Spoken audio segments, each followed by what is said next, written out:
Yanga akimfunga FAR Rabat tunatakiwa tukili au nakili kwenye maiki yako. Yanga kaifunga timu iliyokuwa bora.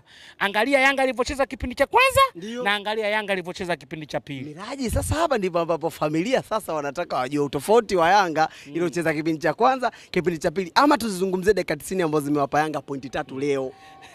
Yanga kipindi cha kwanza kacheza kama ngamia kwenye jangwa. Yaani maana yake mvua jua litakuwa lake. Yanga kipindi cha pili kacheza yani usimtume njiwa wa amani kwa mtu mwenye njaa. Ngoja.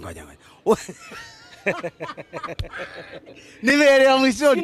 Usimtume Yanga kipindi cha kwanza akacheza kama ngamia kwenye jangwa. Ndio. Sijui unaelewa? Maana yake anapiga pasi nyingi.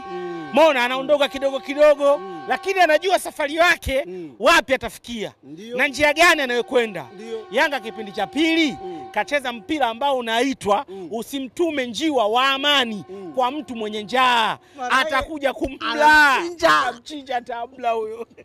Ndio